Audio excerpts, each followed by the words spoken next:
நீலவானம் இலங்கை செய்திகள். பாராளுமன்ற சம்பிரதாயத்துக்கு அமைய உறுப்பினர்கள் நடந்து கொள்ள வேண்டும். மருத்துவர் அர்ஜுனாவின் செயற்பாடு குறித்து கஃபே அமைப்பு சுட்டிக்காட்டு. கட்சி பணிகளில் இருந்து ஓய்வு டில்வின் சில்வா தீர்மானம். வேலையற்ற பட்டதாரிகள் அரசாங்கம் கூடுதல் கவனம், அமைச்சர் சந்திரசேகர் தெரிவிப்பு. மின்சார சபை ஊழியருக்கு ஊக்குவிப்பு கொடுப்பனவு. கட்சி செயற்பாடுகளில் இருந்து விலக மைத்திரி முடிவு. தொடர்வென விரிவான செய்திகள்.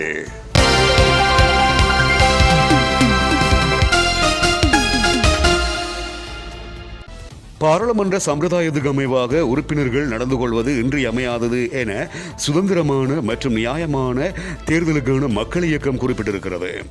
பாராளுமன்றத்தில் கேள்விக்குரிய வகையில் நடந்து கொள்வதற்காக மக்கள் உறுப்பினர்களை தெரிவு செய்வதில்லை எனவும் அந்த அமைப்பு மேலும் சுட்டிக்காட்டியுள்ளது.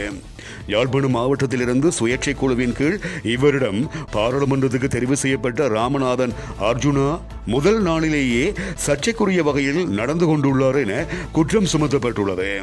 அதற்கு அவர் பாரம்பரியமாக எதிர்க்கட்சி தலைவருக்காக ஒதுக்கப்பட்ட இருக்கையில் அமர்ந்து பல்வேறு காணொளிகளை சமூக வலைத்தளங்களில் வெளியிட்டதுதான் காரணம் என குறித்த அமைப்பு சுட்டிக்காட்டியுள்ளது. ராமநாதன் அர்ஜுனாவின் சர்ச்சைக்குரிய கருத்து தொடர்பில் சிவில் சமூக ஆர்வலர்கள் குழுவொன்று குற்றப்புலனாய்வு திணைக்களத்தில் முறைப்பாடு ஒன்றையும் சமர்ப்பித்திருக்கிறது.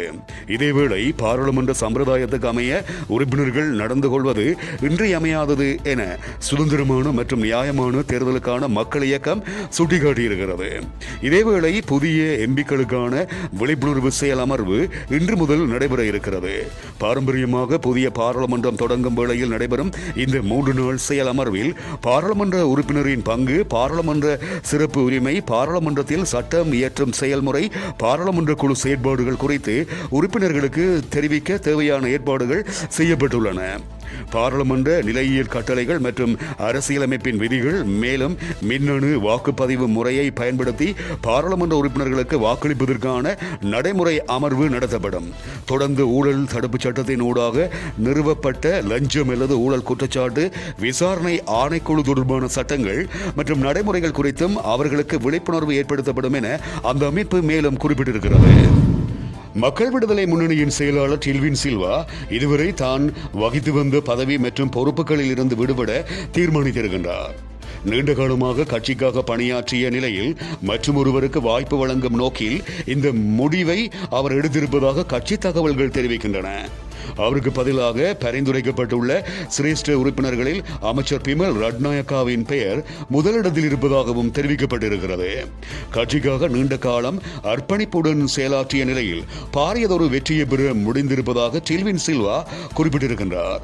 இந்த நிலையில் அந்த பதவிகளில் இருந்து விலகி ஓய்வெடுக்க தீர்மானித்திருப்பதாகவும் கட்சி தகவல்கள் தெரிவிக்கின்றன. எனினும் அறுதி பெரும்பான்மை பலத்துடன் சமகால அரசாங்கம் ஆட்சியை கைப்பற்றியுள்ளது. இந்த நிலையில் அனுபவம் வாய்ந்த ஒருவரான டில்வின் சில்வாவின் ஆதரவு எப்போதும் கட்சிக்கு தேவை என சிரேஷ்ட உறுப்பினர்கள் தெரியப்படுத்தியிருக்கின்றார்கள். மக்கள் விடுதலை முன்னணி தேசிய மக்கள் சக்தி என்கின்ற பெயரில் தேர்தலில் போட்டியிட்டு மகத்தான வெற்றியை பெற்றுள்ளமை குறிப்பிடத்தக்கது.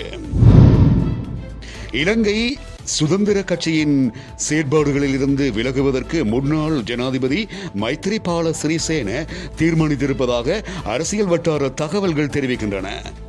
இது தொடர்பில் முன்னாள் ஜனாதிபதி சந்திரிகா பண்டாரநாயக்கா குமாரதுங்காவுக்கு கடிதம் ஊடாக அவர் தெரியப்படுத்தியிருப்பதாக தகவல்கள் தெரிவிக்கின்றன. தற்போது சுதந்திர கட்சியின் உரிமை தொடர்பில் நீதிமன்றில் பல வழக்குகள் நிலுவையில் உள்ள நிலையில் அந்த வழக்குகளில் மைத்திரிபால சிறிசேனவும் ஒரு தரப்பாக இருக்கிறது. ஆனால் அவரது புதிய முடிவின் ஊடாக கட்சியை முன்னெடுத்துச் செல்லும் பொறுப்பு முன்னாள் ஜனாதிபதியிடம் ஒப்படைக்கப்படும் எனவும் அறிய முடிகிறது. இதேவேளை அண்மையில் நடைபெற்று முடிந்த பாராளுமன்ற தேர்தலில் மைத்திரியின் மகன் தகாம் சிறிசேன புலனறுவை மாவட்டத்தில் சுயேட்சையாக களமிறங்கி படுதோல்வியடைந்தமை குறிப்பிடத்தக்கது. வேலையற்ற பட்டதாரிகள் தொடர்பில் எமது அரசாங்கம் கூடுதல் கவனம் செலுத்தும் என கடற்றொழில் அமைச்சர் ராமலிங்கம் சந்திரசேகர் குறிப்பிட்டிருக்கின்றார். வடக்கு மீனவர்களுடனான சந்திப்பின் பின்னர் ஊடகங்களுக்கு கருத்து தெரிவிக்கும் போதே கடற்றொழில் அமைச்சர் இவ்வாறு குறிப்பிட்டார். வேலையற்ற பட்டதாரிகளுக்கு வேலைவாய்ப்பை பெற்றுக் கொடுக்க வேண்டும். அதில் எந்தவித மாற்று கருத்துக்கும் இடமில்லை. தனியே அரச வேலை வாய்ப்பை மட்டும் நம்பி இருக்காது, வேறுபட்ட தொழில் வாய்ப்பை ஏற்படுத்தி கொடுக்க வேண்டும். எமது வரவு செலவு திட்டத்திலேயே இது தொடர்பான நிறைவான ஆலோசனைகள் முன்வைக்கப்படும் என்றும் கடற்றொழில் அமைச்சர் சந்திரசேகர் இவ்வாறு குறிப்பிட்டிருக்கின்றார். இலங்கை மின்சார சபை லாபம் ஈட்டும் நிறுவனமாக மாறியிருக்கின்ற நிலையில் அதன் பணியாளர்களுக்கான ஊக்குவிப்பு கொடுப்பனவு எதிர்வரும் டிசம்பர் 10 முன்னர் வழங்கப்பட இருக்கிறது. இலங்கை மின்சார ஊழியர் சங்கத்தின் பொதுச் செயலாளர் ரஞ்சன் ஜெயலால் இலங்கை மின்சார சபையின் தலைவருக்கு அனுப்பியுள்ள கடிதத்தில் இந்த கோரிக்கை விடுக்கப்பட்டிருக்கிறது. அந்த வகையில் இலங்கை மின்சார சபை லாபம் ஈட்டும் நிறுவனமாக மாறியிருக்கின்ற நிலையில் அதன் பணியாளர்களுக்கான ஊக்குவிப்பு கொடுப்பனவு எதிர்வரும் டிசம்பர் 10 முன்னர் வழங்கப்பட இருக்கிறது. இத்துடன் நீலவானத்தின் இலங்கை செய்திகள் நிறைவடைகின்றன.